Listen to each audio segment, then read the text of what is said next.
Hi, yeah, apologies. Can everybody see my screen? Yes, we can. Lovely, thanks very much. So I was going to move into a meeting room, but I wasn't quick enough, so I'm just going to sit at my desk here. If it gets too noisy, I will move. So thank you very much to Roisin. I am going to kick off. My name is Aisling Coyne. I'm the Open Scholarship Librarian here at TU Dublin, and you'll see there I've got my ORCID on my title slide. If you do not have an ORCID ID, it's a really nice, simple way to start an open research. It literally only takes minutes to get one, and it's particularly useful if you have a very common name or if you have a name that's easily misspelled. So I would very much advocate for that. Yeah. Okay, so as Roisin was saying, there's a number of issues in scholarly publishing, and this list has just been adapted from a Predatory Publishing blog. As you can see, there's a lot going on in the field. We could really be here all day talking about the issues in scholarly publishing, and really in 2024, you'd think we could be doing better. So I'm not going to spend time on each one of these issues. I just want to raise them and bring it to your attention that not only do we have predatory publishing, we also have fake journals, clone journals, and we've got paper mills, citation rings.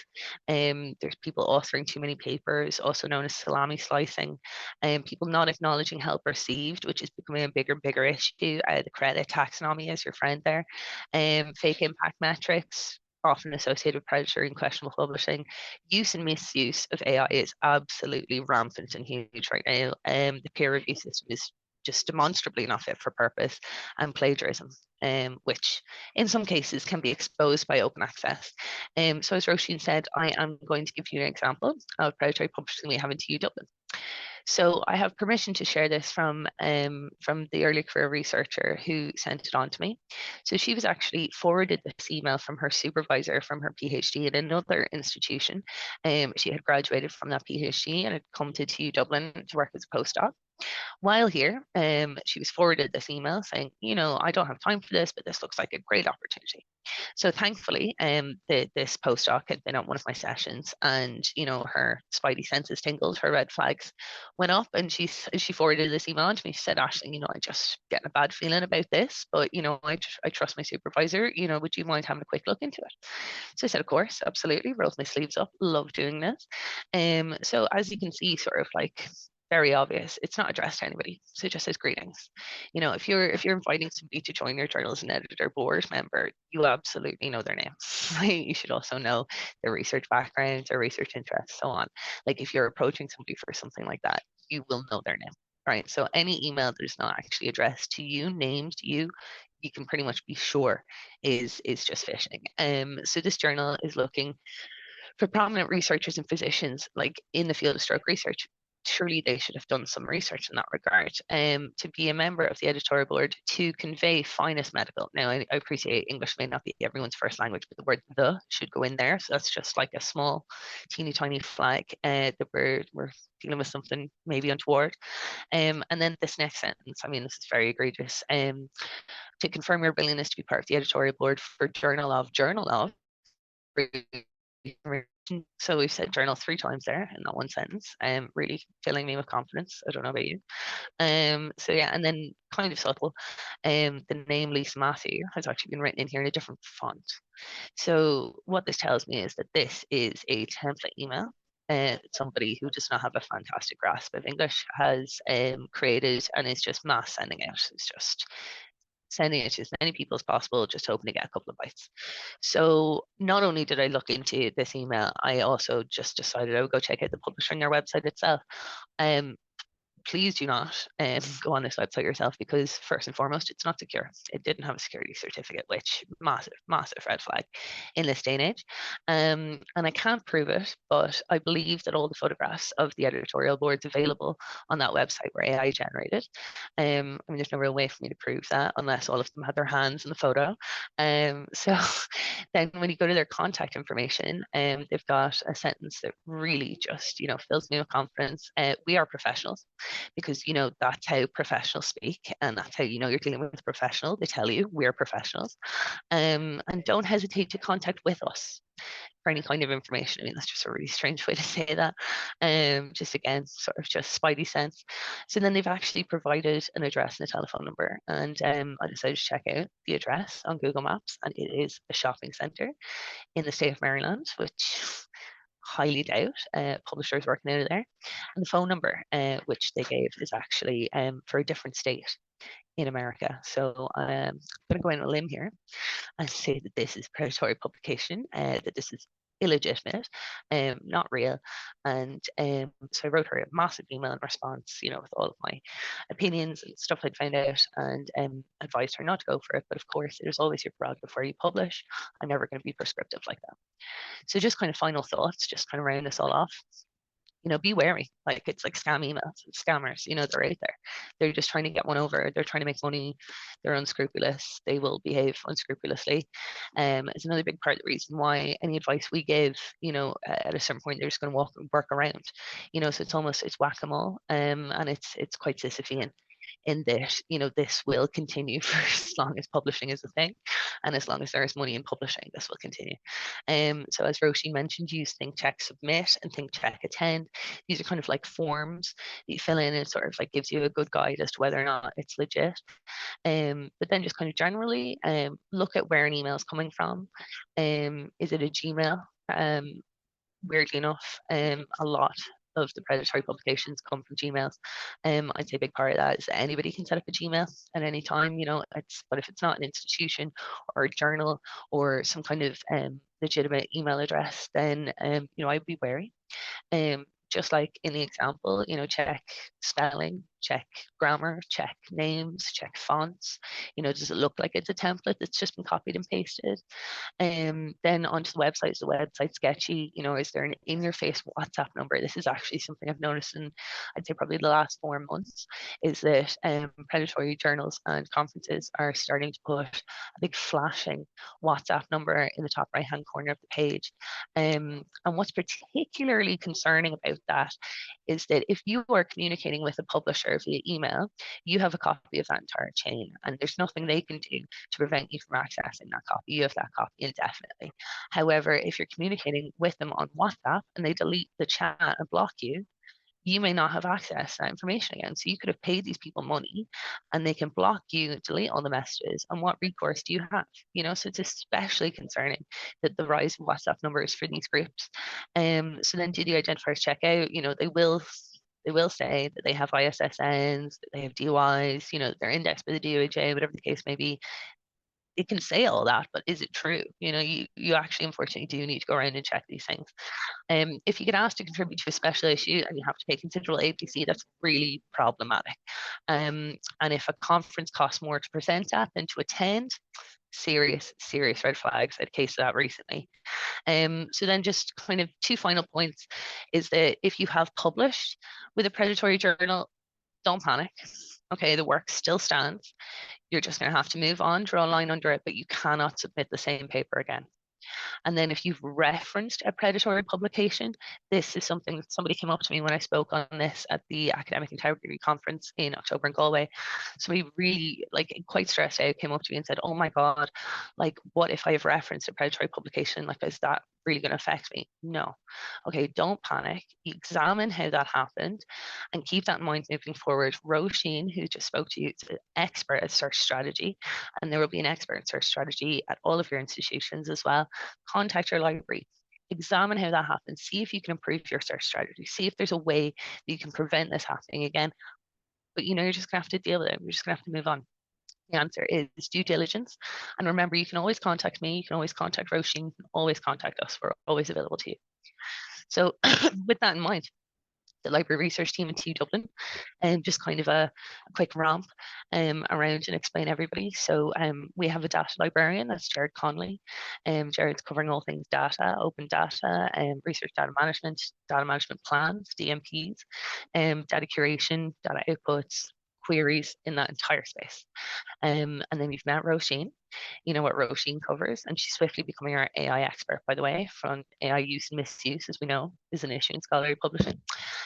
We also have the lovely Aoife Quinn Hegarty, who's our research indicators librarian. So she's covering all things from bibliometrics to impact research metrics, academic profiles, and so on. And we have a position in recruitment at the minute, which is our senior library assistant. And we have our library assistant, Vera Kilshaw, who is our administrator on Arrow, which is our institutional repository. And she also mints the DOIs, the digital object identifiers, for publications and for submissions to Arrow. So if you ever need to contact us, it's just quite simply first name dot last name at tudublin.ie, or you can contact our general email inbox, which is library.researchservices@tudublin.ie. So then myself, so I am the Open Scholarship Librarian. Do a wide variety of stuff, as you can probably tell. So the stuff that's relevant to you guys is open access to publications. So I am the Arrow manager, the institutional repository manager, which means I cover the green and gold, green and diamond open access through that, because we publish diamond journals, which I'll speak about later on Arrow, and also that is the green route to open access self-archiving in the institutional repository. I also, at the minute, I'm covering the IRL agreements, approving them one by one, and also liaising with all queries in that regard. And that is gold open access, because it's payment of an article processing charge, which I will talk about. As well then just general publishing, like read the Diamond open access. We publish 14 journals at the minute. We've got a 15 coming up off the ground very quickly for the 1st of May. So I also give out ISBNs, ISSNs, Creative Commons licenses, DOIs, cover the dark sides of predatory and questionable. I have a personal interest in open educational resources and gamification. I like gamifying my training in this area. A big part of the reason for that is that I myself have ADHD. So as a neurodiverse individual, I find it quite hard to stay alert and pay attention to slides for 3 hours at a time. So I have, out of necessity, had to innovate. So just very quickly in that regard, there's some online games about open that you can play by yourself. Some you can play as a group. So the Open Science Meter is one that you can play solo or as a group. If you're playing as a group, you will need a facilitator. Then there's the Open Science game, Open Up Your Research, which is really cute. It's a black and white choose your own research game. You follow Emma, who's trying to get her PhD, and you decide when and where she practices open science. And then at the end, based on your decisions, there's an outcome. And then finally, the Plan S author rights quiz. I would encourage you to check this out, mainly because I was surprised myself by what I got wrong in the quiz. So yeah, it's a nice handy one. And then in-person games. I appreciate many of you maybe will never be into TU Dublin personally, but these are games I deliver. So the Open Access Escape Room was created by my friend and colleague Katrine Sunsbo at her time at the University of Essex. Katrine, myself and a third colleague, Sarah Coombs from the University of Applied Sciences in Saxion in the Netherlands, created the Open Educational Resource Escape Room, which we launched at EDIRE last year in Prague. We also then tore straight into our next game, which is Open Science Apparel, which is essentially a Jeopardy game show style open science game. We have published that one online on Figshare, but we have not published the OER Escape Room yet. It's one of those long finger things. I also do Lego series play, which I think is a fantastic facilitation method, and I'm open for any and all ideas for that. So yeah, feel free to contact me to arrange any of these trainings. So yeah, we've done all the intros. Just this is the romp that we're going to do. We've done issues in scholarly publishing and predatory publishing, but we're going to just cover open access. Just before I do though, I'm just going to check the chat, and we're okay. Great. So what is open access to publications? So open access publications, it's really benevolent at its core. It's operating on the basis that scholarship should be shared with everybody, and it shouldn't be hidden behind paywalls, particularly for the taxpayers that funded this research. Taxpayers everywhere, in every country in the world, pay for research. And then what happens when that research is published? It's put behind a paywall, and the taxpayer who paid for it cannot access it. Is that fair? Is that just? Is that correct? And who's the taxpayer? I'm the taxpayer. You're the taxpayer. We are all the taxpayer. We should be looking for better value for money in this regard, because we're being robbed. Open access is about free and immediate online access to the research articles with full reuse rights. Now that's kind of like an asterisk issue because it depends on the Creative Commons license attached. It is a disruption to traditional publishing models, and it's concerned with equity, value, and impact, kind of in general, gist, nutshell. It is now wholly mainstream. I mean, it's a policy, it's a practice, it's an attitude, as Roisin likes to say, and it's backed by UNESCO, the UN, the EU, all the funders, you name it, they're backing it. It's real. So it's actually quite interesting. You're actually 15% more likely to be cited in Wikipedia. And this is particularly pronounced for articles with lower citation counts. So like an obscure work that is very important, but because of its obscurity, it may not be seen by that many people. It's very important for Wikipedia. And also, it's beneficial for the public at large who are accessing Wikipedia because they can consult the source directly. They can actually go to the article and check it out for themselves, as opposed to it being behind a paywall and they can't actually verify. If you're bored, there's a YouTube playlist there of videos about open access myths being busted, because I could be here all afternoon doing that. But if you're in any way interested, you will get these slides and all of the links are live. So what makes something open access? I could have asked you that question, put you all on the spot, but instead I'm just going to explain. It's the Creative Commons license. It's the open licensing attached to a resource that makes it open. So on the right-hand side of my screen here, I have an image, which is nice and simple, explaining the CC licenses. And as you can see, above them is the public domain. So the public domain is also known as CC0. And these are the icons attached to the Creative Commons licenses. You might recognize some of these, you might not recognize some of others. There are 4 building blocks. So those building blocks are attribution, which is the BY, the little person, share alike, which is the like backwards C with the arrow, no derivatives, which is an equals sign, and non-commercial, which is a crossed out dollar sign. So there's reasons for why you would choose each one of these. So for example, I told you that we recently published Open Science in Peril and Figshare. So the license type that we decided to choose was CC by SA. And the reason we decided to choose that is because we wanted attribution as the original creators. We wanted people to do that. And we also wanted people to share under the same license type. So if they were going to take this resource and they were going to make changes and they were going to republish it, we wanted to guarantee that it was still going to be as open as possible.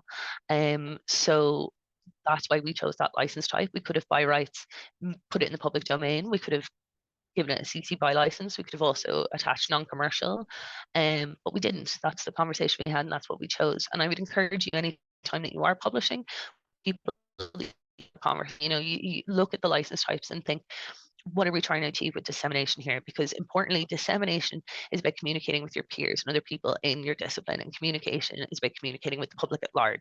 So kind of 2 different avenues, and a lot of conversations need to be had in those 2 regards. So I've got a link here, which is actually quite interesting. It scared me when I first saw it, I must say, and it might have scared a few of you when you read it. So what happens when you find your open access PhD thesis for sale on Amazon? Nightmare. So this is a real case. This really happened in England. So in a university there, a bunch of PhD students noticed a third-party shopfront that was on Amazon selling their open access PhDs that were published in their institutional repository. So what did they do? They contacted their college librarian immediately and informed them of what was going on. Actually, if you click the link, you'll get the whole story. I'm just going to clip notes. And the librarian contacted Amazon and the shopfront was taken in straight away. Why? Well, because the Creative Commons licenses are fully and completely robust enough to deal with that kind of threat. It's not an issue. So Amazon were able to take down the entire shopfront immediately and action that because they were published in their Creative Commons license. So sorry, Aisling, we have, yes. Sorry for interruption. We have again Salar raised his hand, so probably you would like to ask something. Salar, yes. Yeah, hello. Actually, thank you for your presentation. I got to have a few questions. First, my question is regarding the open access publication. What if a person is like not following the open access? What I have faced and encounter problem regarding open access journals, like if you are not going for a open access option and you are going to for a free publication, you want your journal to publish your paper free of cost. So most of the times, 90% of the time, like you will face a desk rejection for that, until unless you are going for and you have to choose the open access option, and you have to pay the APC. So what an author can do regarding this? Like many people around the world are facing these kind of issues. And my second question is regarding a general citation. Like if, for example, if any author is not following the open access, so you can relate this that the citation will be impacted of that paper, Yeah. because not many people will read the paper and they have to pay for the article, right? So No. what can be the solution for that? Yeah. Okay, so you've kind of jumped the gun a little bit, because I am going to explain the different colors and types and routes to open Yeah, sure. access. So I should hopefully be answering all of your questions that you've just brought up. So first and foremost, you do not need to pay for open access. That is absolutely the publisher's narrative, and they would love for everybody to continue thinking that. You have two options available to you, which are of no cost to use an author, the green route and the diamond route, which I will be explaining. And then you mentioned about journal citations. Yes, unfortunately, publishing behind a paywall will mean that you are less cited. Just in a wholly mainstream open access world, that is just an inevitability. However, self-archiving, the green route, which I'm about to explain, should always be available to you no matter where or when you publish. And if it is not, likely it's just that it would be held under embargo for a period of time. And that's something that your librarian can help you with and guide you through. Would you be happy for me to continue, or do you want to come back in? Yeah, sure. Okay, great. Okay, so as mentioned, the green route to open access. So this is also known as self-archiving. So this is when a version of the publication, which is usually the author's accepted manuscript. Now that is the final version that you're sending to a publisher. So that's like, it's been through peer review, it's been checked, it's been accepted, and this is the final Word document version that you are sending them. That's the last version that you have copyright for.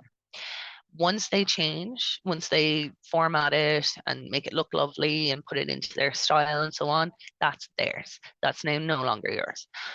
So the version that we're talking about when we talk about lodging into your institutional repository is 99 times out of 100 is your author's accepted manuscript, which is that final version. It can also be known as a postprint or an author's final version, which I know is nice and lovely that we've got three terms for the same thing, nice and confusing, but hey ho, that's where we are. So this version is archived online, for example, in a repository, an open repository like the institutional repository here at TU Dublin, Arrow.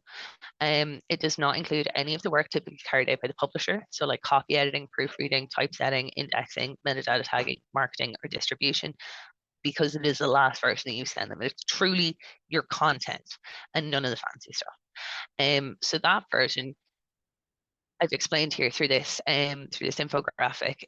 Roisin spoke about preprints, preprints being a work in progress, and this can also be seen as your submitted version when you're submitting initially to a journal. From the time from a preprint to a postprint or author's accepted manuscript or author's final version, it will have to go through peer review and get those author corrections. And then that author's accepted manuscript that I've explained, that's the version that policy requires that you lodge onto Arrow in TU Dublin. So that is that's a requirement that TU Dublin staff and students have. You may have a similar requirement in your own institution. That's something that you will have to check. And this is the version that can be shared in a green open access repository after acceptance from a journal, sometimes after an embargo, but this is always. This is the version that should be available to you to lodge into your repository. After that point, you're talking copy editing, typesetting, formatting, then it's the published version. And this can usually only be shared if it's published in a gold open access journal, i.e. you've paid an article processing charge, or a hybrid journal, where again, you've paid an article processing charge. I'm going to explain all of these terms just very shortly. So just please note, as I mentioned, most journal publishers will only allow you to upload the AAM and not the published version. So if you do upload the published version, we'll be contacting you looking for the author's accepted manuscript. And you can check these policies on this website called Sherpa Romeo. This link is live.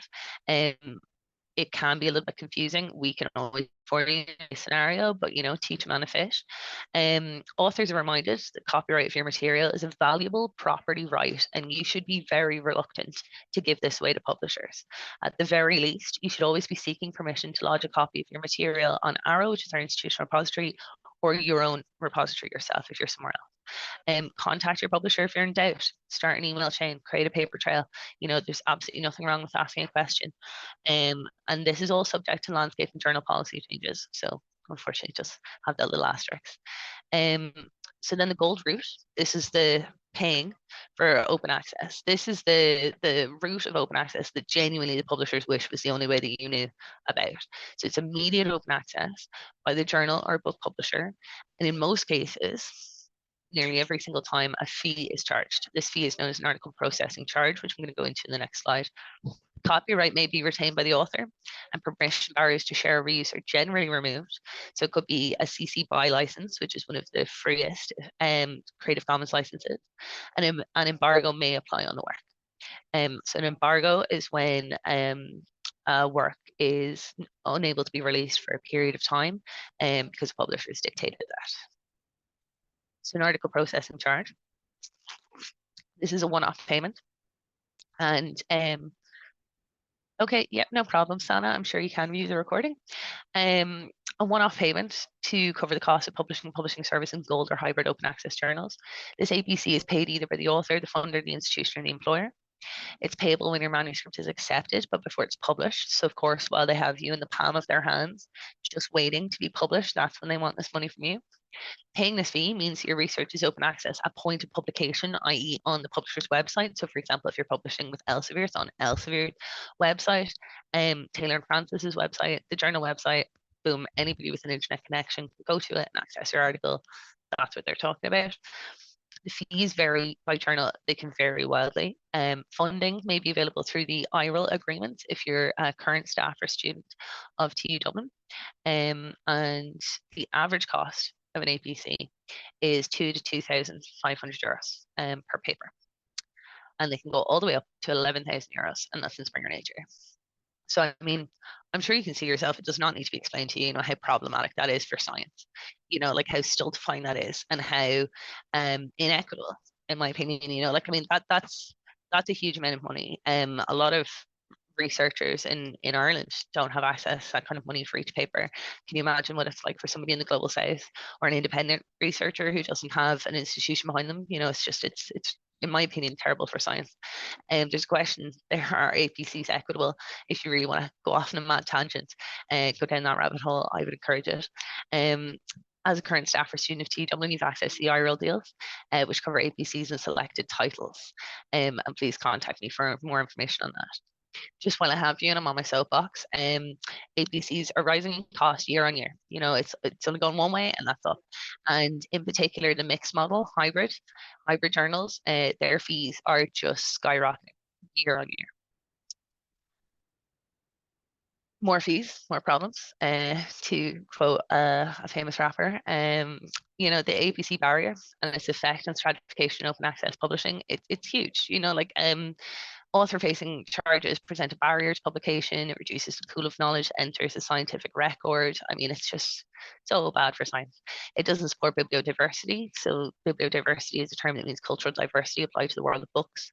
Echoing biodiversity refers to the critical diversity of products made available to readers. So it doesn't support that. And also arts, humanities, and social sciences more or less left behind in this arena. And then I'll just leave you with these questions. Should publishers profit off your research? Publishing is the second largest legal industry in the world after arms sales. Is that okay? Is that correct? Are they covering their costs or are they making a profit? It absolutely plays into the publisher's narrative that you need to pay for open access, which is wholly incorrect. And the rise of other open access fees, I think, speak to this greed within publishing. So let's just say you're an author in TU Dublin and you're availing of one of the IRL deals, and you've gone over the page limit by 1 or 2 pages, and now you've got additional page charges.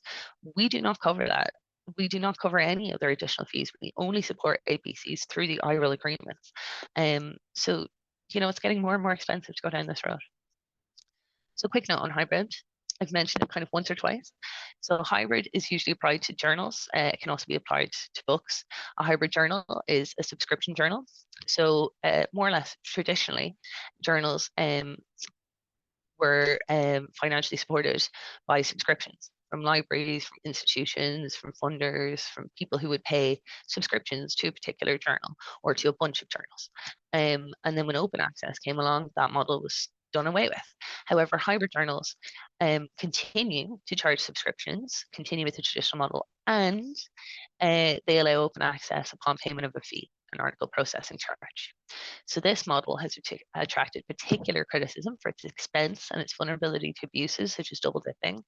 And some book publishers offer chapter level open access. So there may be a book that has like 3 chapters that are open access that you can access.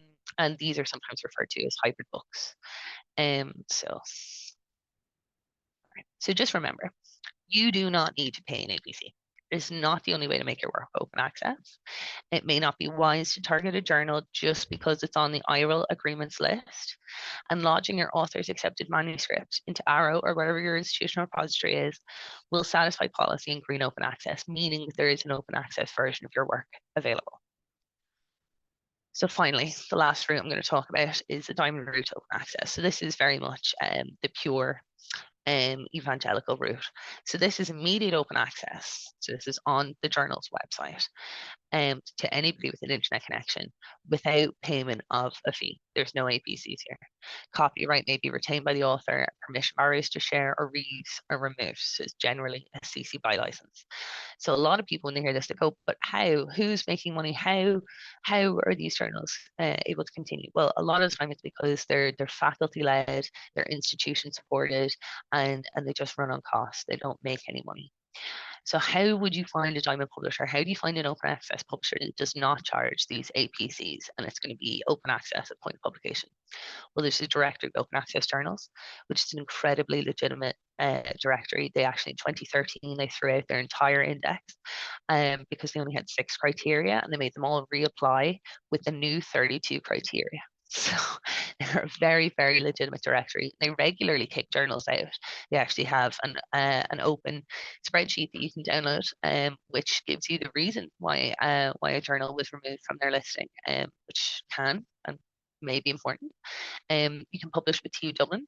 We publish 14 journals at the minute, with the 15th coming up very quickly. The directory of open access books, just like the directory of open access journals, indexes trusted open access book publishers. All services are free of charge and all data is freely available, and that's for the directory of open access books and the directory of open access journals. Just to note that some diamond journals and books are in their infancy, which means less than 3 years old, and may not be listed in directories yet. One of the main things that keeps a journal or a book out of the DOAJ or DOAB is their length of time that they've been publishing. It's a minimum of 3 years to get indexed in either one of these. So you could be the best brand new journal in the world, but you're not getting into the DOAJ until you've been publishing and you've been around for 3 years. So just bear that in mind. That is something that the predatory publishers use to their own advantage, but unfortunately, it's the truth. And because these are faculty-led and hosted with institutional support, it can happen. So just really quickly, refinding open access material, just to flag the browser extension on Paywall, really handy. Basically, once you install that browser extension, anytime you come across an article, there'll be a little lock in the right-hand side of the page, and if it's green, you can click on it. It'll take you to the open access version of that article. So this is great if you're just browsing, you're doing your search strategy, you're going through, different databases where stuff may or may not be open. And this is really handy because odds are these authors, much like yourselves, are also bound by a policy to lodge their author's accepted manuscript into their institutional repository. So it could be that there's a version you can access, no problem, in their institutional repository. You just maybe don't know about it. So the unpaywall browser extension is fantastic in that regard. There's also, of course, you can use PubMed anytime, but the open source referencing software Zotero has a browser extension that works on that as well. Then there's ET plus Open Air Dashboard. That's something that gets updated, actually not that frequently, but it is something that's available to you. And of course, you can always search on Arrow and the Digital Commons Network itself. So Arrow is hosted by Digital Commons. Digital Commons Network is over 650 different disciplines, and it's all the institutional repositories that they host, predominantly North, South America, Australia, New Zealand, the Philippines, but also obviously lots of European institutions and so on. So you can go on there and browse, which is quite handy, and all of the materials should be open access. Just as mentioned, some considerations for when you are publishing open access, so your policy. Like, you may be bound by a policy to publish open access in some way. So for example, the self-archiving, the green route, putting a copy into your institutional repository. If you're working multi-institution or multi-country group, it might be worthwhile to discuss authorship and a consortium agreement in that regard. With CC licenses, is there a requirement under policy? Some policies are stricter than others. Some funders' policies are actually quite strict in that. Do you have a preference? Is there a reason why you would want a particular CC license, as we talked about? Remember, there's different rights given with each. Funders' policies, does your funder require specific CC, or that you not publish with hybrid journals? So for example, SFI in Ireland. Journal open access type, remember, they're not all equal. So remember the colors, and that hybrid journals are problematic, just from my point of view anyway, at the very least. And materials, what are your outputs that can or should be disseminated? So for example, data, open educational resources, posters, rubrics, blogs, RT brainstorm pieces, as Roisin mentioned, for example.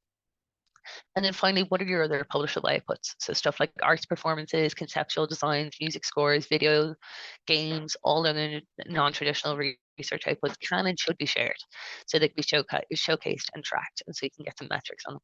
If you put a DOI and give robust metadata to these outputs, it can ensure that they're discoverable and citable, and that's something that your librarian can help you with as well. Oh, so we covered these at the top. So just winding up now, I just want to flag 2 slides. So this is Agape. They're an open science community. They were in here in TU Dublin last Friday, put on a lovely event, tea and coffee and everything, which is rare enough these days. So they're a collaborative online community, and they've also created a MOOC, a massive online open course for PhDs by PhDs, but it's relevant for everybody. They're a really lovely group. They're in a bit of flux right now, looking for new members, that kind of stuff, and they're genuinely really down to earth people. So that I've left their Twitter handle there and also their website in these slides. I would encourage you to check out their MOOC if you're in any way inclined. And then finally, just useful links. So there's an early career researcher handbook on open science that's been developed by a university in the Netherlands. Really, really handy, nice and short. It's like 12 pages. It is exactly just what you need to know, and no more, no less. Retraction Watch, really handy website to check out, particularly if you're worried if something's predatory. You can run a search there and see if there's been any articles or blog posts about that journal or that publisher. As well, the ISSN portal, if you're suspicious of a journal and they're saying that they have an ISSN, that is where you check it. That's where it's the most legitimate place to check. Just flag Jane, which is Journal Author Name Estimator. This can be really handy if you're in STEM, not so much in arts, humanities, and social sciences. But if you're struggling to think of potential journals for your research, you can paste the title and or the abstract into Jane, and it will make a suggestion. It will actually give you a whole list based on the keywords and stuff that it finds to where you should publish. PubPeer is a great website that indexes article comments, so that gives you more context on an article, pros and cons. Similarly, Cite, which is smart citations, which can also tell you the relationship between papers, which is very handy. That's a link to the MOOC that I spoke about. There's also Paper Trail, which is a free open science course. And then the one that I really want to flag is NASA have an open science course, and you get a cute little NASA digital badge for completing that course. And honestly, it shouldn't be a bother for any of you. So I really, really encourage do the NASA course, get the NASA badge, do an ORCID, make your ORCID, and then put the 2 of them in your email signature to show everybody how fantastic and up to date you are. So Gurmila Mayev, thank you all very, very much, and I'll pass back now. Thank you very much, Aisling. Do we have any questions, comments? If we don't have, then thank you once again, Roisin and Aisling. This was very interesting and very informative. Brilliant. Okay, we have Thank some you very much. comments in our chat box. Thank you so much for your presentations, ladies. It was lovely. Thanks again. Thank you. Yeah, we'll send the presentations to Mirza, and then. Yes. Perfect. Great. Thanks, guys. If you've got any questions, feel free to email us as well. Great. Thank you. Thanks very much. Bye-bye. Thank you all. Have a good day. Thank you. Bye.